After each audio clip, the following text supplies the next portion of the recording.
إن الحمد لله نحمده ونستعينه ونستغفره ونعوذ بالله تعالى من شرور أنفسنا ومن سيئات أعمالنا. من يهده الله فلا مضل له ومن يضلل فلا هادي له، وأشهد أن لا إله إلا الله وحده لا شريك له، هو الأول فلا قبله شيء، وهو الآخر فلا بعده شيء، وهو الظاهر فلا فوقه شيء، وهو الباطن فلا دونه شيء، وهو بكل شيء عليم. Toutes les louanges appartiennent à Allah. Nous le louons, nous cherchons son assistance et nous implorons son pardon. Et nous cherchons refuge auprès de lui contre le mal qui peut provenir de nous-mêmes et contre le mal qui peut provenir de nos mauvaises actions. Celui qu'Allah guide ne sera point égaré, et celui qu'Allah égare ne trouvera jamais de guide. Et je témoigne que nul ne mérite d'être adoré en dehors d'Allah, l'unique sans associé. Il est le premier que rien n'a précédé, et le dernier que nul ne succédera. Il est au-dessus de tout, et rien n'est au-dessus de lui. Et ceci ne l'empêche pas d'être plus proche de ses serviteurs que ne l'est leur veine jugulaire.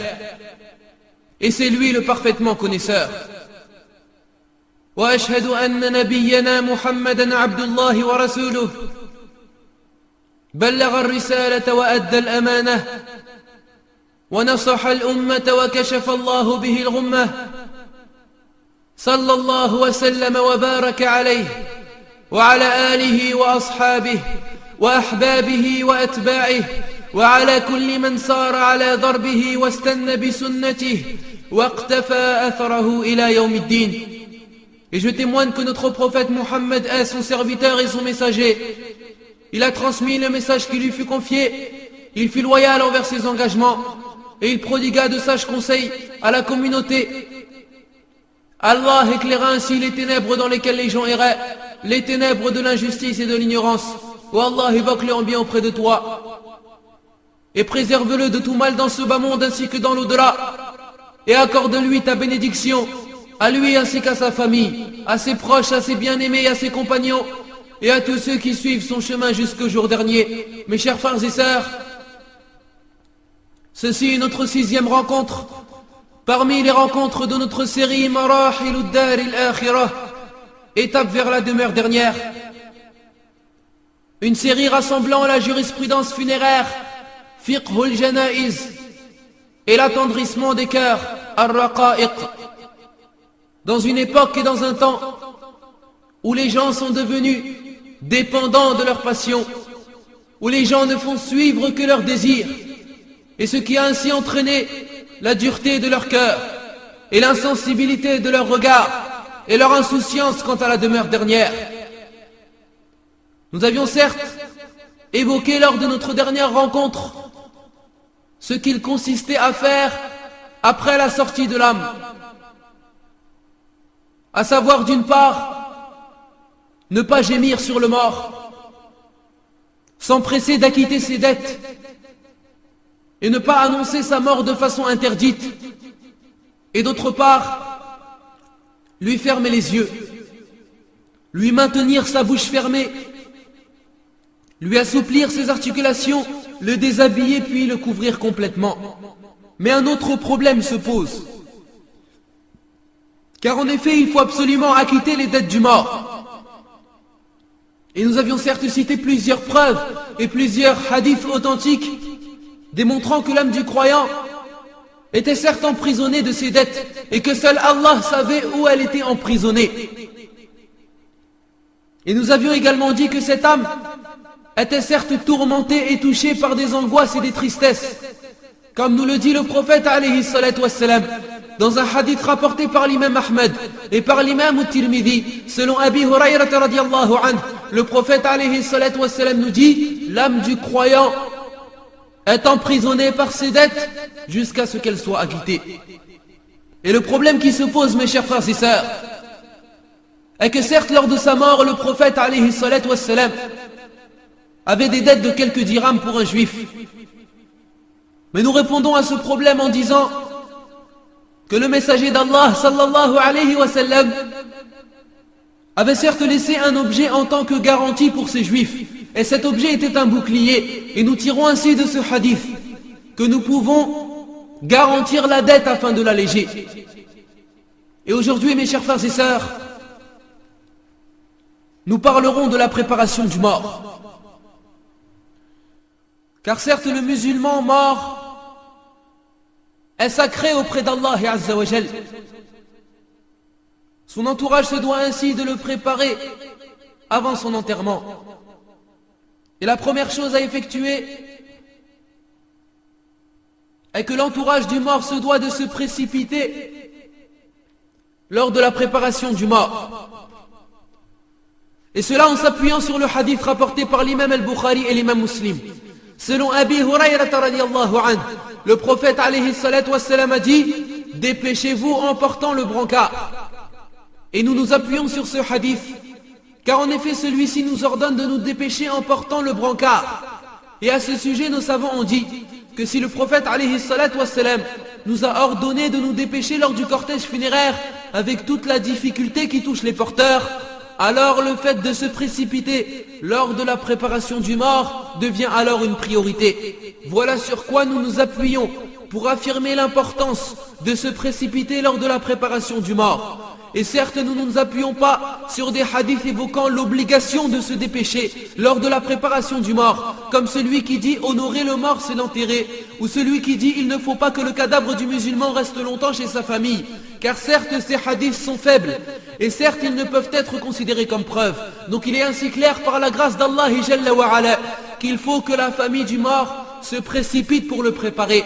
Et c'est certes ce que l'on faisait à l'époque du messager d'Allah alayhi salatu wassalam, mais ce que font beaucoup de gens de nos jours, en retardant la préparation du mort et en le laissant un jour ou deux, soi-disant pour attendre les personnes absentes qui n'ont pas encore vu le mort. Cela est un méfait, et cela est une injustice pour ce mort. Pourquoi cela? Car il se peut que ce mort soit parmi les gens du paradis, et alors ne pas se dépêcher lors de sa préparation et lors de son enterrement serait ainsi la cause de son retard lors de son entrée au paradis et la cause de son retard lorsqu'il jouira de ses délices. C'est donc une injustice pour le mort. Il nous incombe donc de se précipiter lors de la préparation du mort. Et nous faisons cela pour appliquer la tradition prophétique, la sunnah de notre prophète alayhi salatu wassalam. Mais si quelqu'un nous dit, comment dites-vous et comment prétendez-vous que le fait de se dépêcher en préparant le mort est une sunnah, alors que les compagnons ont certes retardé l'enterrement du messager d'Allah alayhi salatu wassalam? En effet, il est décédé le jour du lundi et il n'a été enterré que la nuit du mercredi. Alors nous leur donnons une réponse. La réponse est, mes chers frères et sœurs, que certes lorsque le messager d'Allah alayhi salatu wassalam est mort, les compagnons étaient préoccupés. Et les compagnons étaient certes chargés d'une lourde responsabilité. Une responsabilité à l'échelle de la communauté musulmane.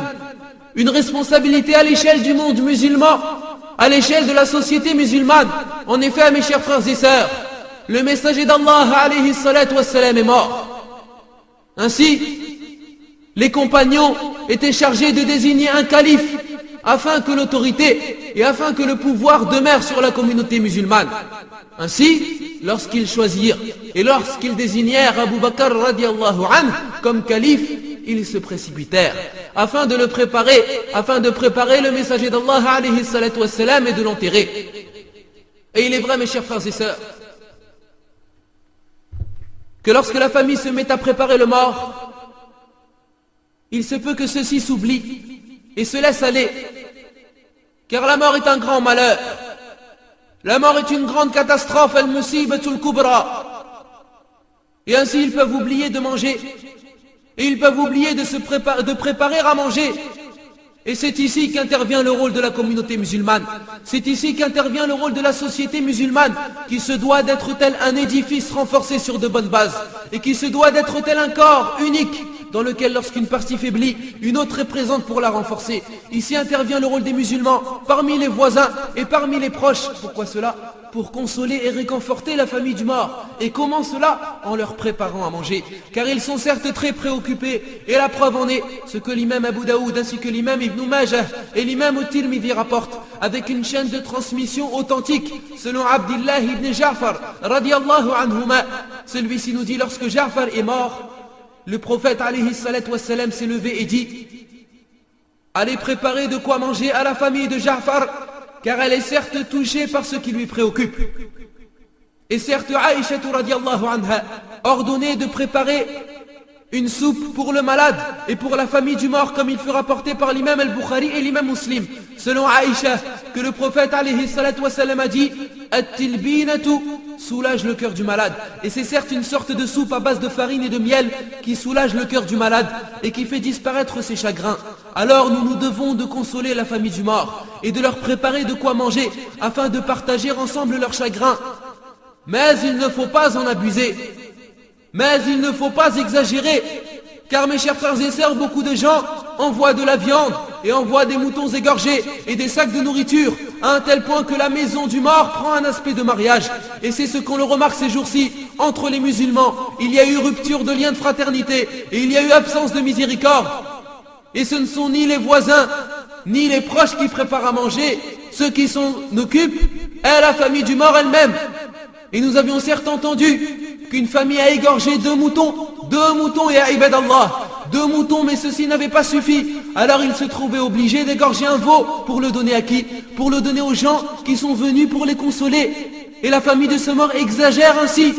Et cela est certes une innovation dans la religion d'Allah. Et en plus de cela, ils peuvent commettre des péchés. Un exemple, si ce mort a laissé des orphelins derrière lui, et alors vient la famille du mort prendre de leur argent pour préparer son festin, ou ce qu'ils appellent le dîner du mort, alors que sa famille, afin que ses voisins mangent injustement des biens des orphelins, alors qu'Allah tabaraka wa ta'ala nous dit: Innal ladhina ya'kuluna amwal al-yatama dhulma innama ya'kuluna fi butunihim nara wa sayaslawna sa'ira. Ceux qui mangent injustement des biens des orphelins ne font que manger du feu dans leur ventre, et certes ils brûleront bientôt dans les flammes de l'enfer.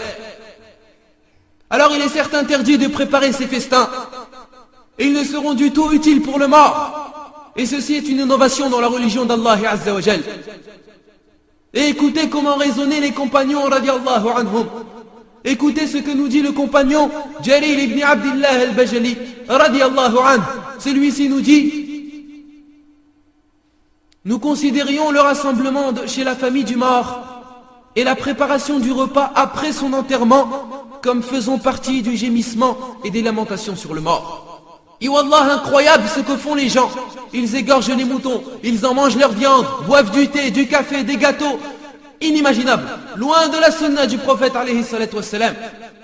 Donc la première chose, mes chers frères et sœurs, la première chose à effectuer lors de la préparation du mort est de préparer à manger à la famille de celui-ci. Et ensuite vient la deuxième étape, le lavage du mort. Le lavage du mort est dans la législation islamique une obligation qui, une fois accomplie par une partie des musulmans, n'est plus obligatoire pour le reste des musulmans, à savoir fardun kifaya. Et le lavage du mort, mes chers frères et sœurs, est certes parmi les droits les plus importants du musulman. Le fait que le musulman lave son frère afin que celui-ci rencontre son créateur Jalla wa Ala avec la meilleure hygiène possible. Car le prophète alayhi salatu wassalam a dit sur l'homme qui s'est fait écraser par son chameau: lavez-le avec de l'eau et du lotus. Et ce hadith prouve bien que le prophète alayhi salatu wassalam n'a pas obligé à tous les musulmans de laver ce mort. Et donc si quelqu'un lave ce mort, le lavage ne sera plus obligé pour le reste des musulmans. Ainsi, telle est la loi juridique du lavage du mort. Et les savants de la jurisprudence al-fuqaha ont certes précisé que si l'on avait besoin d'argent pour laver ce mort, on le prendrait de son héritage. Et si celui-ci n'avait pas laissé d'héritage, alors on le prendrait des gens sur qui il dépensait de son vivant, comme sa famille par exemple. Et si on ne trouvait personne, alors ce serait aux musulmans d'intervenir en fournissant les besoins nécessaires au lavage. Donc si un jour on vient nous dire qu'il y a un mort, mais que celui-ci n'a laissé ni héritage, et ni famille, et ni personne sur qui il dépensait de son vivant, alors il nous sera obligé d'aider la famille de ce mort. Le lavage du mort, mes chers frères et sœurs, le lavage du mort est une adoration éminente. Et Allah Jalla wa Ala récompensera certes celui qui l'accomplira, car elle représente un honneur pour le mort, son cadavre et son âme, comme il fut rapporté par l'imam al-Hakim, selon les conditions de l'imam Muslim, et qui fut approuvé par l'imam al-Dhahabi et par Shaykh al-Albani rahimahullah, et également rapporté par l'imam al-Bayhaqi, que le prophète alayhi salatu wassalam a dit: celui qui a lavé un mort et tué ses défauts, Allah lui pardonnera 40 fois. Et ce hadith est authentique. Et on ne citera certes jamais un hadith sans que celui-ci ne soit authentique. Alors sachez que quiconque se tait de ce qu'il a vu comme défaut physique ou moral, Allah lui pardonnera 40 fois. Mais certes, telle est la condition. Il est interdit de dire ou de citer ce que l'on a vu comme défaut de ce mort. Le lavage du mort, mes chers frères et sœurs, le lavage du mort fait certes attendrir les cœurs, et cela sans aucun doute. Le lavage du mort rend le serviteur ascète dans la vie d'ici-bas, car certes le serviteur s'imaginera lui-même à la place de ce mort. Mais cela n'arrive malheureusement qu'aux croyants véridiques, car en effet il y a des gens qui ont pris comme métier le lavage des morts, et ils ne pensent alors qu'à gagner de l'argent avec ce métier, jusqu'à trouver des gens, mes chers frères et sœurs, souhaiter qu'il y ait plus de morts pour gagner plus d'argent en les lavant, et tu les trouves ainsi attachés à leur désobéissance et attachés à leur perversité, alors qu'ils lavent chaque jour une dizaine de morts, et cela est la preuve de la dureté de leur cœur, comme s'ils lavaient une planche et non un mort. Wal'iyadu billah, qu'Allah nous en préserve. Il fut rapporté par l'imam At-Tabarani avec une chaîne de transmission bonne, selon Abi Umamat al-Bahili radiyallahu anhu, que le prophète alayhi salatu wassalam a dit: quiconque lave un mort en le voilant, Allah lui voilera de ses péchés. Et de là, mes chers frères et sœurs, une question se pose: qui est-ce qui doit laver le mort? Et quelles sont les personnes les plus en droit de laver un mort? Alors la première personne qui doit laver le mort, mes chers frères et sœurs, est celle que celui-ci a désignée dans son testament. Oui, en effet, le mort peut désigner dans son testament la personne qui se chargera de le laver et de le préparer pour l'enterrer. Et la preuve en est que Abu Bakr radiallahu anhu a désigné sa femme pour le laver lors de sa mort, ainsi que Fatima radiallahu anha a désigné son mari Ali ibn Abi Talib pour qu'il la lave également. Mais certes, si le mort n'a désigné personne, alors le mieux est que ce soit une personne de sa famille qui a des connaissances dans le lavage du mort. Et dans le cas où il n'y ait personne de sa famille, alors n'importe quel musulman connaissant la science concernant le lavage du mort. Et de plus, il est autorisé que la femme lave son mari et que le mari lave sa femme. Et cela, selon la preuve rapportée par l'imam Abu Daoud et par l'imam Ibn Majah, qui rapporte un hadith dont la chaîne de transmission est authentique. Selon Aïcha radiallahu anha, celle-ci avait désiré fortement que le messager d'Allah alayhi salatu wassalam se fasse laver par ses femmes. Et cela prouve qu'il est autorisé que la femme lave son mari. Et l'inverse également, avec une chaîne de transmission authentique, dans un hadith rapporté par l'imam Ahmad et par l'imam Ad-Darami. Selon Aïcha radiallahu anha, celle-ci nous dit: un jour le prophète alayhi salatu wassalam est revenu d'une prière sur un mort. Et j'avais un mal de tête. Alors je dis: oh, quel mal de tête. Alors le prophète alayhi salatu wassalam dit: c'est à moi plutôt de dire: oh, quel mal de tête. Puis il ajouta: quel mal aurais-tu? Si tu mourrais avant moi, je te laverais, je te mettrais dans ton linceul, puis je prierai sur toi et je t'enterrerai. Ces hadiths prouvent donc qu'il est autorisé que la femme lave son mari et que le mari lave sa femme. Et il n'y a aucun mal à cela. Donc l'homme peut laver sa femme comme la femme peut laver son mari. Mais faites bien attention, la femme n'a le droit de laver que son mari. Elle ne peut ainsi laver ni son père, ni son frère et ni son fils. Et personne parmi les hommes excepté son mari. Tout comme l'homme ne peut laver que sa femme. Et il ne peut laver donc ni sa mère, ni sa sœur, ni sa tante et ni sa fille. Et personne d'autre parmi les femmes excepté la sienne. Et les savants ont certes excepté les cas suivants. Le cas où un petit garçon de moins de 7 ans meurt, alors celui-ci peut être lavé par les femmes. Tout comme le cas où une petite fille de moins de 7 ans meurt, celle-ci peut être lavée par les hommes. Et la preuve en est le fait que Ibrahim radiallahu anhu, le fils du prophète alayhi salatu wassalam, lors de sa mort a été lavé par les femmes. Et une autre question se pose. Si un homme meurt parmi les femmes, alors qui doit le laver? Certains ont dit qu'il faut le recouvrir avec de la terre propre pour lui faire l'ablution sèche, at-tayammum.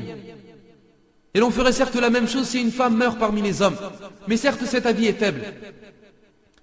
Car l'ablution sèche, at-tayammum, n'a aucune utilité pour le mort. Celui-ci n'adorera pas Allah avec cela. Car en effet, mes chers frères et sœurs, quel est le but du lavage du mort? Quelle est sa finalité? Le but du lavage du mort est que le mort soit propre. En effet, le prophète alayhi salatu wassalam a dit: lavez-le avec de l'eau et du lotus. Et il a certes dit également aux femmes qui ont lavé sa fille: lavez-la à 3 ou 5 ou 7 reprises, ou plus que cela, si vous le jugez utile, avec de l'eau et du lotus. Et cela a été dit dans un hadith rapporté par l'imam al-Bukhari et l'imam Muslim, selon Atiyya, radiallahu anha. Et ces hadiths prouvent donc que le but du lavage du mort est la propreté du mort. Alors que dans le cas qu'on a cité, si un mort meurt parmi les femmes, il faut ainsi donc l'enterrer tel qu'il est. Et cela s'applique également pour l'homme qui meurt brûlé, celui qui meurt avec des membres coupés. Toutes ces personnes, on ne peut les laver et on les met ainsi dans leur linceul et on les enterre tels qu'ils sont. Le lavage du mort, mes chers frères et sœurs, est une adoration qui apporte des récompenses d'Allah Azza wa Jal. Et sachez également que l'adoration ne peut être acceptée que d'un musulman croyant et ne sera point acceptée d'un mécréant.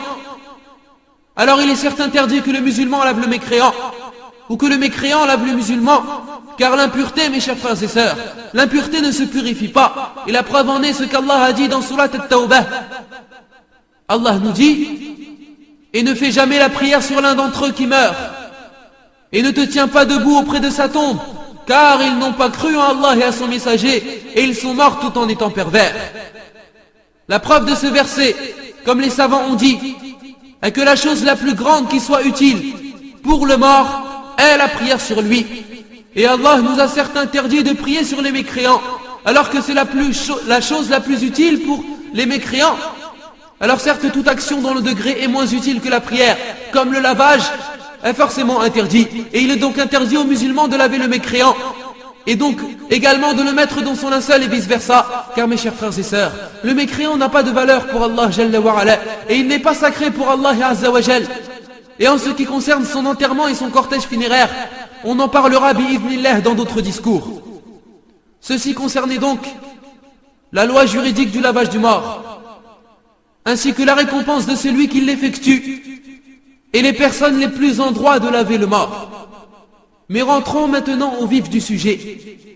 Comment laver un mort? La première étape consiste à soulever le mort du sol, et cela en l'établissant sur une planche, car en effet cela est plus propre pour lui. En effet, si on le lave par terre, il sera difficile pour le nettoyer et le purifier. Et il est donc préférable de l'établir sur une planche pour le purifier. Il est également autorisé de diriger les pieds du mort vers la Qibla, car en effet nous sommes maintenant convaincus qu'il est mort. Nous avions auparavant affirmé qu'il ne fallait pas diriger l'agonisant dans la direction de la Qibla jusqu'à sa mort, ce qui est le cas maintenant. Donc il est autorisé de diriger les pieds du mort vers la Qibla. Et de plus, mes chers frères et sœurs, il faut craindre Allah envers ce mort, craindre Allah en cachant ses parties intimes. Avant de commencer le lavage, il était entièrement couvert. Ainsi, on enlève le drap ou la couverture tout en posant une serviette ou un petit drap non transparent afin de cacher ses parties intimes entre le nombril et ses genoux. Et ceci s'applique aux femmes comme pour les hommes, car les parties intimes pour la femme envers les femmes sont identiques à celles de l'homme envers les hommes, à savoir du nombril jusqu'aux genoux. Donc si nous désirons la récompense d'Allah, nous devons de couvrir ce mort. Ensuite, pour respecter ce mort, les savants ont également dit qu'il ne faut pas laver le mort dans un endroit où tout le monde peut le voir, car le mort musulman est sacré pour Allah. Alors cachons-le et lavons-le dans une pièce isolée, dans laquelle personne ne rentre avec celui qui lave, excepté le cas où cette personne aurait besoin d'une deuxième personne pour l'aider. Mais si cette personne peut effectuer le lavage toute seule, alors que personne ne rentre avec lui. Puis après l'avoir soulevé du sol, avoir dirigé ses pieds vers la Qibla, et avoir respecté et préservé son honneur en ayant caché ses parties intimes, et en l'ayant installé dans une pièce isolée, il faut prendre un gant ou un morceau de tissu, avec lequel on nettoie le mort, avec de l'eau dans laquelle il est préférable de mettre dedans un peu de lotus. Comme nous dit le prophète alayhi salatu wassalam, lavez-le avec de l'eau et du lotus. Le lotus, mes chers frères et sœurs, est de la poudre fabriquée à partir de feuilles provenant d'un arbre connu. Ces feuilles ont été laissées sécher, puis écrasées, puis mélangées avec de l'eau, ce qui a produit une sorte de mousse. Et certes, si on ne trouve pas de lotus pour suivre la sunna, il est autorisé de laver avec du savon.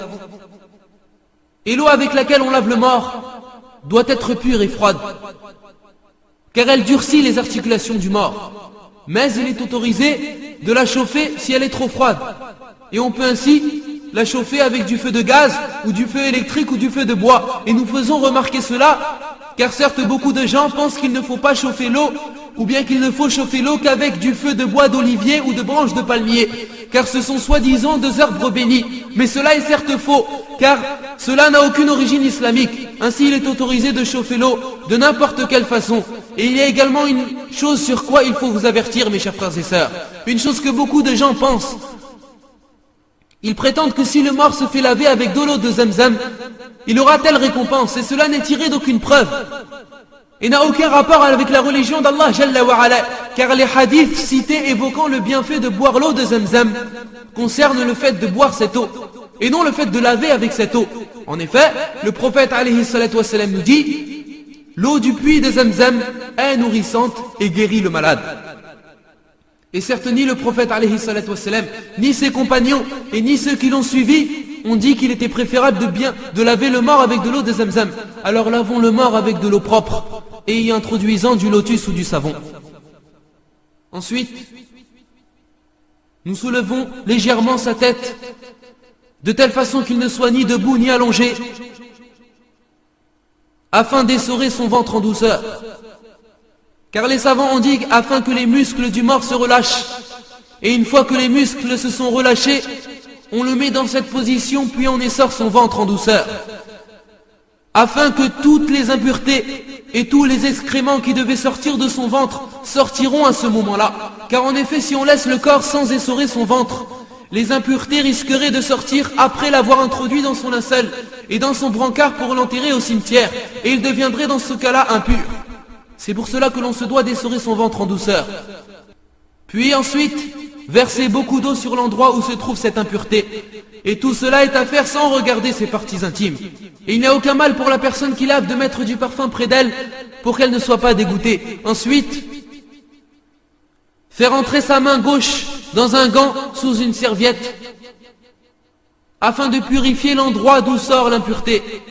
Comme fait le vivant, sauf qu'il est interdit qu'elle touche ses parties intimes avec sa main. C'est pour cela qu'elle va utiliser un gant. Et après avoir purifié l'endroit d'où est sortie l'impureté, la personne enroule autour de son index et de son pouce un morceau de tissu mouillé afin qu'elle lave le nez, les narines et la bouche du mort. Et tout cela sans introduire de l'eau. Puis elle lui fait faire les ablutions comme celle que fait le vivant. Car le prophète alayhi salatu wassalam a dit à celles qui ont lavé sa fille Zaynab radiallahu anha: commencez par les membres droits et les endroits des ablutions. Et cet acte est donc préférable. Car dans le hadith général du lavage, le prophète alayhi salatu wassalam a dit: lavez-le avec de l'eau et du lotus. Il n'a pas cité la façon avec laquelle il faut le laver, ni les ablutions. Et les savants ont de plus dit que le hadith de Atiyah prouve que lui faire les ablutions est une action préférable. Ensuite, mes chers frères et sœurs, il faut verser de l'eau mélangée avec du lotus ou du savon pour le laver entièrement, en commençant par sa tête, puis la partie droite de son corps, puis la partie gauche, tout en étant sûr que l'eau passe sur tout le corps, et en insistant sur son dos et son postérieur. Et bien évidemment, nous vous répétons qu'il ne faut en aucun cas regarder ses parties intimes. Ainsi, ceci constitue le premier lavage. Et ensuite, il faut alors refaire l'essorement du ventre, car celui-ci doit être fait avant chaque lavage, tel ce qu'ont dit nos savants, afin que la personne soit certaine que son ventre soit vidé de toute impureté. Puis la personne le lave et s'assure de sa propreté et de sa pureté. À savoir qu'il faut éviter l'eau trop chaude car elle risque de décomposer sa peau. Ensuite, la personne peut le sécher légèrement à l'aide d'une serviette comme nous le verrons plus tard. À savoir que les savants ont de même précisé que si en le lavant, des impuretés sortent, il faut alors laver l'endroit d'où sort l'impureté et lui faire les ablutions si cela se passe avant le 7e lavage. Car en effet, il est autorisé de le laver à des reprises impaires. Et on peut le laver plus de 7 fois. Car le prophète alayhi salatu wassalam a dit, en parlant de sa fille, lavez-la à 3 ou 5 ou 7 reprises ou plus, si vous le jugez utile. Autrement dit, c'est la personne qui lave, qui juge combien de fois elle le lave, afin que le mort soit entièrement propre. À savoir qu'il est préférable de mettre lors du dernier lavage dans l'eau une petite quantité de camphre. Car le prophète alayhi salatu wassalam a dit dans le hadith de Atiyah, et introduisez lors du dernier lavage du camphre ou une petite quantité de camphre. Et les savants ont dit que le camphre a 2 utilités. Premièrement, il durcit et refroidit les articulations du mort. Et deuxièmement, il dégage de lui les insectes et les vermines. Par contre, il faut éviter le camphre à celui qui meurt en état de sacralisation. Pourquoi cela? Car certes, le parfum est interdit pour cette personne de son vivant, comme lors de sa mort. En effet, cette personne est morte en état de sacralisation, c'est-à-dire lors de son pèlerinage. Il faut donc ni l'embaumer, ni lui mettre du camphre dans l'eau avec lequel il sera lavé. Mais il est autorisé pour le reste des gens, même pour les femmes, de mettre du camphre dans l'eau lors de son lavage. Car le prophète alayhi salatu wassalam l'a ordonné aux femmes qui ont lavé sa fille. Voici mes chers frères et sœurs ce qui concerne la façon de laver un mort. Et revenons dès à présent à ce qui fait attendrir les cœurs. Et revenons dès à présent à ce qui fait augmenter la foi une autre fois. Imaginez-vous mes chers frères et sœurs, sur une planche de lavage, Wallah, je te vois comme si tu n'entendais pas. Je te vois comme si tu ne répondais pas et que tu ne parlais pas. Wallah, je te vois comme si ton ventre se faisait essorer. Et alors tous tes secrets seraient dévoilés et ton odeur se ferait dégoûter les gens. Et les yeux auraient peur du fait de te voir. Alors souviens-toi. Souviens-toi de ce que le poète a dit. C'est levé celui que j'aimais le plus parmi mes bien-aimés. Et il s'est alors précipité vers le laveur pour qu'il vienne effectuer le lavage. Est venu alors un homme parmi eux qui m'a dévêtu. Il m'a dénudé, il m'a laissé tout seul, isolé. Et il m'a établi sur la planche, tout terrassé. Et alors se fit entendre le bruit de l'eau pour me purifier. Il versa l'eau au-dessus de moi pour me laver à 3 reprises. Puis les gens furent appelés pour apporter le linceul. وَقَامَ مَنْ كَانَ أَحَبُّ النَّاسِ فِي عَجَلٍ نَحْوَ الْمُغَسِّلِ يَأْتِينِي يُغَسِّلُنِي فجاءني رجل منهم فجردني من الثياب وأعراني وأفردني وأودعوني على الألواح ممتلحا وصار فوقي خريل الماء ينظفني وأسكب الماء من فوقي وغسلني غسلا 3 ونادى القوم بالكفن. J'implore Allah tabaraka wa ta'ala qu'il ne rejette pas l'invocation des invocateurs et qu'il soit miséricordieux envers nous à ces moments-là et qu'il nous destine une personne qui connaît la sunna du prophète alayhi salatu wassalam, la sunna du meilleur des messagers, du plus noble des prophètes alayhi salatu wassalam, afin que cette personne effectue notre lavage lors de notre mort. Et en tenant ces propos, j'implore son pardon pour moi ainsi que pour vous. Alhamdulillahi Rabbil Alamin. والعاقبة للمتقين ولا عدوان إلا على الظالمين وأشهد أن لا إله إلا الله وحده لا شريك له وأشهد أن نبينا محمدا عبد الله ورسوله صلى الله وسلم وبارك عليه وعلى آله وأصحابه وأحبابه وأتباعه وعلى كل من صار على ضربه واستنى بسنته واقتفى أثره إلى يوم الدين. Ensuite, mes chers frères et sœurs, certains savants de l'école des Hanbalites, l'école de l'imam Ahmed, ont dit qu'il était également préférable de couper les ongles du mort, ainsi que sa moustache et les poils du bas-ventre et de ses aisselles si ceci pousse beaucoup, car ceci fait partie de la nature humaine al-fitra. Et le mieux est de les mettre dans un morceau de tissu qu'on introduira dans son linceul, et ceci afin qu'il soit enterré avec le mort. Mais il ne faut surtout pas les jeter à la poubelle, car certes les sorciers les utilisent pour faire de la sorcellerie, qu'Allah nous en préserve. Il faut savoir également que ce ne sont pas uniquement les adultes qui se font laver, mais les petits-enfants également. Et l'âge limite est de 4 mois, c'est-à-dire lorsqu'il a atteint 4 mois dans le ventre de sa mère, à un stade qu'on appelle fœtus, et qu'il meurt, alors il se fait laver. La seule condition est qu'il ait atteint 4 mois. Car le prophète alayhi salatu wassalam, comme il fut rapporté dans les recueils authentiques de l'imam al-Bukhari et l'imam Muslim, selon Ibn Mas'ud radiallahu anhuma, celui-ci a dit, le prophète alayhi salatu wassalam a dit, la chose à partir de laquelle vous êtes créés est rassemblée en un peu de liquide dans le ventre de votre mère pendant 40 jours. Puis il devient une adhérence pendant une période similaire. Puis il devient une mâchure pendant une période similaire. Puis Allah envoie un ange qui insuffle l'esprit. Alors un fœtus qui meurt et qui a atteint 4 mois ou plus, on doit le laver et le mettre dans un linceul, et on prie sur lui et on l'enterre avec les musulmans, et on invoque Allah afin qu'il fasse miséricorde sur ses parents. Et les savants ont de même dit qu'il est préférable de lui attribuer un nom appréciable, car les hommes se feront appeler par leur nom et les noms de leurs parents le jour de la résurrection. Mais si le fœtus meurt avant 4 mois, alors il ne se fait ni laver, ni mettre dans son linceul, ni enterrer, et on ne prie pas sur lui car celui-ci n'est pas un être humain. Sont exclus également du lavage des morts les martyrs, ceux qui se sont battus pour lever haut la parole d'Allah et Azza wa Jal, ou pour purifier la terre de l'impureté des agresseurs. Les martyrs qui sont morts pour que la ilaha illallah soit la parole la plus élevée. Cela, il est donc interdit de les laver. Et la preuve en est ce que le prophète alayhi salatu wassalam, comme il fut rapporté dans le recueil authentique de l'imam al-Bukhari, dans le livre des conquêtes, selon Jabir radiallahu anhu, le prophète alayhi salatu wassalam a ordonné d'enterrer les martyrs de la bataille de Uhud avec leurs vêtements et leur sang, et il n'a pas ordonné de les laver. Et dans une autre version, le prophète alayhi salatu wassalam a dit, je suis témoin de ces martyrs, mettez-les dans leur tombe avec leur sang, car quiconque reçoit une blessure dans le sentier d'Allah viendra le jour de la résurrection avec cette blessure saignante, sa couleur sera celle du sang et son odeur sera celle du musc. Et cela même si le martyr meurt en état de janaba, même si le martyr meurt en état d'impureté majeure. L'avis favorable est de ne pas le laver.